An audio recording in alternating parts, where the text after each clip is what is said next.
Podme, podcast recharge and relax. Halo Podme friends, ketemu lagi dengan saya Zata Ligo di Momakes, obrolan emak-emak nyeleneh nih, tapi pasti banyak informasi dan edukasinya. Nah, kali ini saya kedatangan tamu yang spesial banget nih. Siapakah dia? Oke, kita sebenarnya mau ngomongin manajemen emosi buat moms dulu ya.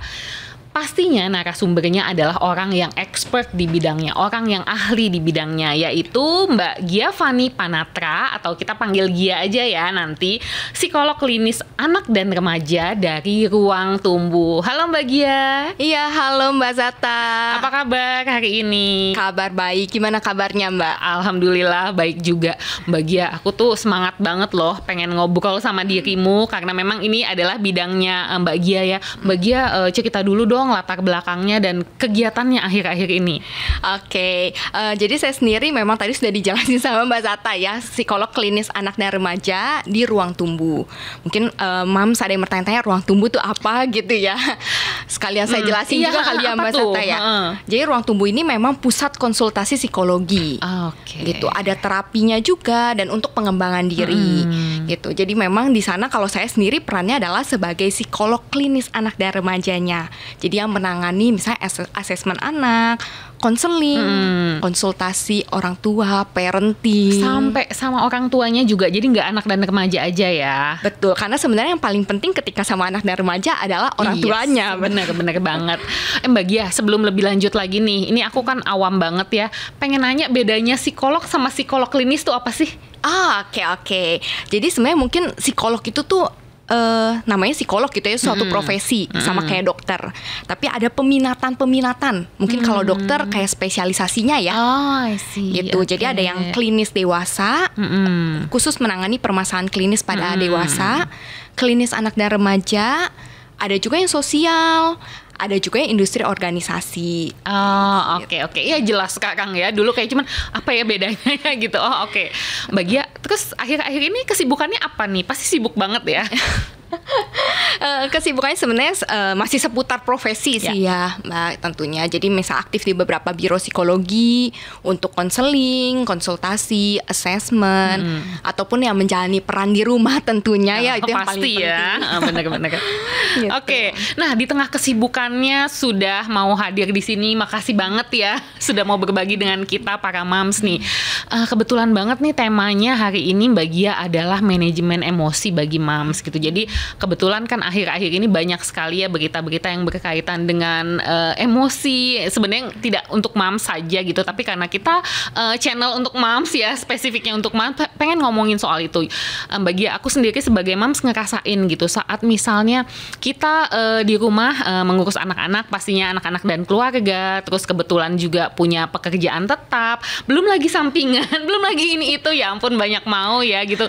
Tapi kadang-kadang sadar nggak sadar kita merasa terbebani, merasa stres. Kalau dari pengalaman aku sendiri ya Mbak Gia, aku pernah ya di suatu masa, untung sekarang tidak ya, pernah di suatu masa gitu, aku sampai mengalami kerontokan yang parah, yang sampai pitak-pitak gitu. Jadi dibawa ke dokter ke kulit, terus kirain apa gitu kan masalahnya. Dokternya jawab dengan enaknya bilang, kamu ini Mbak stres katanya. Terus aku bilang gini, loh saya bahagia loh, maksudnya saya sangat menyukai pekerjaan saya. Waktu itu saya bekerja kantoran, saya berkomunitas di sana sini, saya punya 3 anak, sibuk ngurusin anak. Terus kata dokternya gini, ya kamu merasa seneng gitu, tapi sadar nggak sadar bahwa sebenarnya kamu stres, bukan depresi loh. Dia bilang stres, dia bilang gitu. Nah, sadar nggak sadar itu berpengaruh ke fisik saya ternyata gitu. Nah, banyak sekali aku rasa moms juga yang mengalami hal yang sama. Jadi bawaannya mau ngomel-ngomel atau gimana, nggak sama anak aja tapi sama suami gitu. Nah, itu apa ya, fenomena apa gitu, dan kenapa akhirnya moms kadang-kadang tidak bisa mengelola emosinya dengan baik. Oke, ya mungkin tadi kalau kata Mbak Zata itu sekarang lagi umum banget terjadi gitu ya. Ya jadi ibu mah nggak mudah ya. Kita semua tahu gitu ya, jadi ibu nggak mudah ngerawat anak. Tadi ada pula kita peran lainnya sebagai istri tentunya gitu ya, merawat suami atau mungkin yang masih tinggal sama orang tuanya. Atau tadi tambah lagi kalau yang sambil bekerja, punya bisnis, punya pekerjaan sampingan dan sebagainya.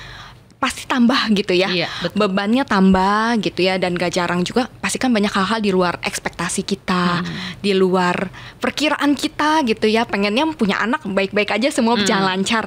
Tapi anak kan makhluk hidup juga yang unik gitu. Tiba-tiba nanti mengalami ini dan sebagainya, sehingga mungkin Mam merasa kewalahan ya, kewalahan, bisa muncul stres tadi, bahkan stresnya pun nggak disadari ya sebenarnya, sampai akhirnya tubuhnya yang ngasih tanda. Iya benar banget. Kamu tuh stres loh, itu saking kita yang nggak menyadari, akhirnya secara fisik tubuh kita nih nyadarin. Oh kamu stres loh Mam, mungkin nih waktunya kamu untuk istirahat dulu misalnya, seperti itu. Jadi memang fenomena ini mungkin gak hanya sekarang aja, sebenarnya dari dulu mungkin ini udah terjadi. Iya, cuman sekarang karena sudah ada di digital ya, jadi kayaknya rame di mana-mana. Betul, dan sebenarnya lebih ada kesadarannya itu ya, membangun kesadaran, dan lebih baik ya sebenarnya karena ada kesadaran. Oh saya stres nih, apa yang harus saya lakukan ketika stres misalnya. Iya bener, aku setuju banget tuh Mbak Gia. Jadi sekarang ini tingkat kesadarannya lebih tinggi, apalagi memang sudah banyak support system ya, dari keluarga, dari teman, dari tempat-tempat khusus seperti ruang tumbuh misalnya ya. Nah misalnya nih kita sebagai mam sudah mulai merasa ada tanda-tanda gitu, maksudnya kadang-kadang satu ya, kalau dari beberapa aku ngobrol, mam alasannya nggak punya waktu. Misalnya gini, kamu stres gini-gini, cari bantuan lah, atau cari sesuatu yang bisa mengatasi hal seperti, iya nanti sibuk ngurus, mendingan waktunya buat ngurus anak, waktunya buat kerja dan lain-lain. Alasan pertama nggak punya waktu. Alasan kedua kadang-kadang malu gitu. Maksudnya kayak denial mungkin, masa sih kalau aku pergi ke psikolog misalnya, atau aku pergi ke ruang tumbuh jadi ketahuan deh kalau aku stres gitu-gitu. Nah ini gimana sih maksudnya cara yang paling efektif mungkin di awal-awal saat kita mungkin mulai mengidentifikasi bahwa kayaknya aku perlu mengelola stres nih, atau perlu memanage emosi yang sudah mulai meledak-ledak. Nah gimana tuh tipsnya di awal? Oke, sebenarnya paling penting gitu ya ketika kita mau mengelola sesuatu atau istilahnya mengatasi hal tersebut dan sebagainya, kita harus kenal dulu mungkin ya. Yes, betul. Kadang kan ada pepatah ya, tak kenal maka tak sayang gitu ya. Nah hal ini juga berlaku sama emosi. Kalau kita nggak kenal, kita nggak tahu nih kita ngerasain apa. Iya benar setuju banget. Akhirnya kita bingung, kita mau ngatasinnya gimana, apa yang mau kita kelola kalau kita nggak tahu apa yang terjadi sama diri kita sebenarnya. Jadi memang poin pentingnya adalah kita harus kenal dulu nih. Memang tadi misalnya aduh nggak punya waktu deh untuk itu. Kita mengesampingkan mungkin kebutuhan diri kita sebagai ibu gitu ya. Nanti anak saya lebih penting, suami saya lebih penting, ada hal lain yang lebih penting. Tapi sebenarnya dibalik itu semua, hal paling penting pertama tuh adalah mam sendiri. Mengenali, gimana tuh kita diri cara sendiri. Mengenali emosi tersebut. Oke, kesannya gampang gitu ya mengenal gitu, tapi pada kenyataannya sebenarnya nggak semudah itu gitu ya. Oke, biasanya cara mengenalinya adalah ketika ada emosi yang mungkin cukup pekat dan mengganggu gitu ya, kita mungkin bisa ambil jeda dulu nih mam. Oh tiba-tiba nih mulai nih kayaknya kok jadi gampang marah. Lihat anak nggak ngapa-ngapain misalnya. Iya banget. Atau anak misalnya ngelakuin, sebenarnya biasanya juga anak ngelakuin ini, kok kita kepancing ya, kesel berlebihan gitu ya. Kayak kesannya kalau sekarang saya sumbu pendek gitu ya. Betul. Jadi sumbu pendek kok jadi gampang marah nih. Nah ketika itu mungkin mam bisa ambil jeda dulu.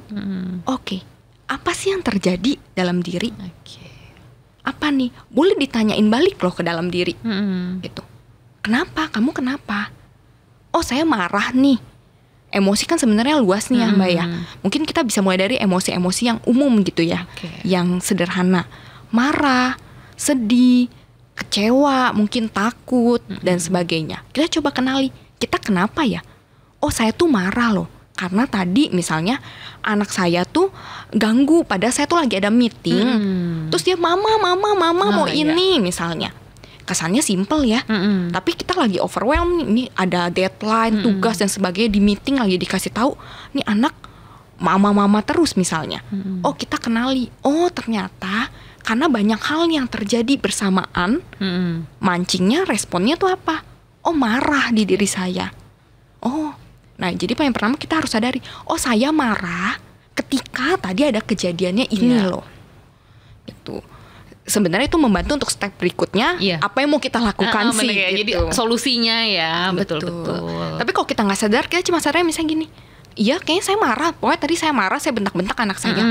Tapi titik nih sampai di situ gitu. Nggak tahu penyebabnya apa, atau mungkin karena terlalu banyak hal kayak mikir semua hal itu penyebabnya, padahal mungkin ada satu yang triggernya ya.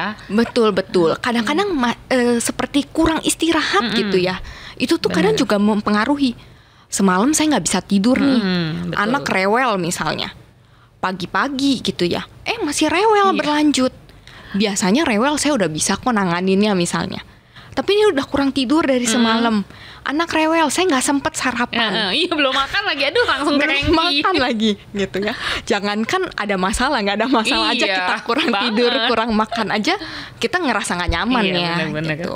Jadi memang perlu disadari apa sih tanda-tandanya gitu. Apa yang nyebabin emosi itu muncul. Oke, benar-benar. Gitu. Jadi ya di masa mengenali itu emang harus kayak slow down dulu ya. Karena kadang-kadang ibu-ibu karena merasa sibuk ngerjain ini itu kayak, aduh mana sempat mikirin apa penyebabnya, ini udah harus ini segala macam. Jadi emang benar-benar harus ambil waktu untuk mengenali kenapa nih tiba-tiba marah. Mungkin karena biasanya enggak semarah itu ya. Oke, setelah kita mengenali berikutnya apa nih Mbak Gia? Oke, setelah kita mengenali, misalnya udah tahu nih, kita ngerasa marah karena emosi ini. Selanjutnya misalnya pada saat situasi udah lebih tenang gitu ya, kita bisa cari tahu. Oke, tadi triggernya itu tuh ini loh ternyata. Nah, kita bisa bikin rencana-rencana apa yang mau dilakukan nih, gitu. Rencananya tergantung mungkin tadi triggernya. Misalnya ada moms yang ngerasa kayaknya ini terlalu sibuk gitu ya, banyak hal terjadi bersamaan. Oke. Berarti saya nggak bisa nih kalau misalnya ada 3 hal bersamaan. Iya. Saya coba deh atur waktu saya gitu. Atur waktu untuk ini, bikin pengaturan waktunya gitu. Atau misalnya saya nggak bisa kalau nggak makan, nggak sarapan. Iya benar. Berarti dalam jadwal keseharian itu harus dijadwalkan sarapan, jangan dilupain hal itu. Benar. Gitu. Jadi dengan tahu penyebabnya, kita kan jadi punya rencana gitu ya. Iya, benar. Kita mau melakukan apa nih terhadap yang tadi gitu. Kelepasan mungkin masih. Namanya juga terjadi tiba-tiba ya, kita udah persiapin nih gitu ya dalam prosesnya, tiba-tiba kelepasan. Tapi ketika kelepasan kita bisa tahu, oke, ternyata tadi tuh ada ini. Nggak apa-apa, namanya juga latihan gitu ya. Benar. Oke, jadi di proses ini juga ya karena kita udah tahu nih, udah kenal, kemudian sudah tahu masalahnya apa, jadi bisa cari solusinya ya. Kayak misalnya kalau kayak tadi ya mungkin bisa cari support system ya. Mungkin nih kalau lagi meeting sambil itu minta, kalau ada suami mungkin bisa minta bantuan suami atau si mbak gitu, pegang dulu anaknya atau gimana ya. Yang penting ada solusi. Nah, kadang-kadang ya, maksudnya kadang-kadang aku pun merasakan hal yang sama atau moms yang lain, mungkin kadang-kadang kita ada excuse, aduh tapi emang nggak bisa, nggak ada yang bantuin, itu gimana? Itu akhirnya mungkin ke mindset atau gimana, tapi apakah solusinya ada nggak sih? Kayak waduh udah merasa kayaknya nggak ada jalan keluar nih. Oke. Sebenarnya penting adalah bagi mam untuk tahu kapan butuh bantuan. Oke, ya. Betul. Kadang-kadang kita merasa kita bisa gitu ya. Mam itu memang manusia super gitu ya. Gengsi yang nggak mau ngakuin. Gengsi dan merasa maksudnya kita punya tanggung jawab mungkin ya sebagai ibu. Saya seharusnya bisa kok ngehandle anak. Saya seharusnya bisa kok ngehandle suami. Saya seharusnya bisa kok ngehandle pekerjaan ataupun melakukan perbandingan ya. Ibu lain juga kayaknya bisa kok. Seharusnya saya juga bisa nih. Muncul itu tuh. Tapi yang perlu mam tahu, mam itu tahu kapan harus minta bantuan. Dan sebenarnya itu juga menandakan mam sebagai ibu yang baik gitu ya. Tahu, saya udah kewalahan, saya udah overwhelmed nih, saya butuh bantuan. Butuh bantuannya tadi macam-macam. Bisa lewat suami gitu ya, kita coba komunikasikan. Kalau suaminya juga kerja, nggak bisa megang anak gitu ya, kita coba cari cara lain misalnya. Oke, mertua mungkin atau orang tua gitu ya yang mungkin bisa membantu. Nggak memungkinkan juga kan, bisa aja ya nggak memungkinkan ya kondisinya. Oke, memungkinkan nggak ya pakai mbak gitu ya, atau yang bantu-bantu di rumah tangga gitu ya. Oke, tapi dipikirkan lagi misalnya, kan biasa kalau mbak gitu ada yang pulang pergi, ada yang nginep dan sebagainya. Nah itu tapi disesuaikan aja karena mungkin setiap keluarga punya value-nya, punya mungkin finansialnya dan sebagainya itu akan ngaruh gitu. Betul. Tapi kita perlu tahu, atau jangan sebenarnya mam gini, sebenarnya saya nggak kewalahan kok sama tugas-tugasnya, tapi kayaknya masalahnya di saya deh. Kadang ada yang gitu. Kadang-kadang saya merasanya saya selalu kurang Oh kayaknya kok anak yang lain saya lihat di media sosial bisa anteng ya, kok anak saya enggak ya. Aduh, jadi ngebandingin. Padahal bisa aja mam ini punya waktu yang cukup banyak, tapi masalahnya lebih ke dalam diri gitu ya. Itu juga bisa. Nah berarti minta bantuannya kemana nih? Coba ngomong ke suami misalnya, tapi nggak dapat solusi. Boleh minta bantuan profesional di sini. Oke, contohnya ke Mbak Gia, ke ruang tumbuh gitu ya. Jadi ke psikolog gitu ya. Istilahnya juga dapat tempat gitu ya untuk sebenarnya apa sih yang terjadi nih sama saya. Benar. Gitu. Kenapa sih muncul pemikiran-pemikiran ini yang kadang mungkin mengganggu ya kayak gitu. Seperti itu. Oke. Mbak Gia, ya ampun, ini benar-benar maksudnya membuka mataku banget. Mudah-mudahan juga mams yang ngedengerin dan nonton kita kali ini ya. Karena gini, kayaknya bener tadi, simple. Cuma perlu mengenal diri sendiri atau mengenal penyebab masalahnya gitu. Tapi kadang-kadang nih, aku aja ngerasain misalnya gini, mengalami hal yang sama ya gitu. Kayaknya manajemen emosinya berantakan banget. Aku marah-marah dan lain-lain. Dan langsung tanpa berusaha nyari tahu untuk mengenal apa masalahnya, aku cuma mikir kayak gini, karena lagi happening ya di mana-mana orang ngomongin me time ya, mom time gitu. Aku cuma mikir, oh kayaknya gue perlu me time nih. Pergi ke salon apa gitu, merawat dia, aduh enak banget gitu. Dan membayangkan pulang-pulang tuh masalah selesai atau menjadi lebih enak. Tapi ternyata enggak. Jadi enaknya cuman pas lagi nyalon gitu. Pas balik lagi kok emosi tetap sama dan lain-lain. Ya itu sebenarnya karena enggak mengenali masalahnya apa, terus sok-sok cari solusi me time gitu ya. Iya bener banget. Aduh makasih banget loh Mbak Gia untuk masukannya hari ini. Mudah-mudahan mams yang lain juga merasakan hal yang sama ya dengan aku, bahwa banyak sekali informasi yang didapat hari ini. Nah Mbak Gia, kemudian nih yang tadi kalau berkaitan dengan diri sendiri, mungkin masalahnya adalah di entah itu psikologis ya, atau mungkin ngaruh juga ke fisik yang tadi aku ceritakan. Saat mau pergi ke psikolog atau misalnya ke ruang tumbuh gitu, apa sih yang harus dipertimbangkan gitu untuk menentukan, wah saya harus ke klinik psikologi ini atau saya harus bertemu dengan psikolog yang mana? Itu biasanya di awal apa yang harus dipertimbangkan? Oke, ketika udah mau mencari bantuan, sebenarnya itu adalah tahap yang paling bagus gitu ya. Setidaknya mams artinya menyadari, oh ada problems nih dan aku mau berusaha untuk solve itu gitu ya. Mau berusaha untuk cari cara gimana sih. Biasanya perlu dipertimbangkan, mungkin bisa cari dulu nih, kan klinik psikologi sekarang banyak. Mungkin pertimbangannya yang paling dekat rumah misalnya. Iya, betul. Karena mungkin akses akan mempengaruhi ya gitu ya. Misalnya rumahnya jauh sedangkan harus jaga anak juga dan sebagainya, pasti kan itu akan mempengaruhi. Jadi yang aksesnya itu terjangkau oleh orang tua, oleh mams, ataupun misalnya secara biaya juga terjangkau gitu. Karena kan range biaya setiap klinik psikologi ini beda-beda nih Mbak gitu. Jadi bisa disesuaikan kembali dengan mams gitu. Kalau misalnya mau tanya perlu ke psikolog yang mana nih gitu ya, kadang bisa juga nih lihat gitu, oh ini keahliannya di bidang yang mana gitu. Oh ternyata nih masalah saya sebenarnya seputar parenting, seputar anak, seputar pola asuh. Oke, mungkin cocoknya ke klinis anak misalnya dan remaja gitu. Tapi kalau misalnya nih kayak masalahnya saya lebih ke diri yang benar-benar dewasa, yang sebenarnya terlepas dari parenting gitu ya. Tapi di luar itu, oh boleh nih ke klinis dewasa. Walaupun sebenarnya pada dasarnya setiap psikolog ini kita dibekali ilmu yang, maksudnya ilmu umumnya yang sama gitu. Jadi kalau untuk awalnya sebenarnya bisa ke psikolog yang manapun. Baru nanti kalau dirasa, oh ini kayaknya lebih cocok yang ini dan sebagainya, itu bisa juga gitu. Atau nggak sambil lihat kita misalnya kalau psikolognya pernah jadi pembicara atau apa gitu ya.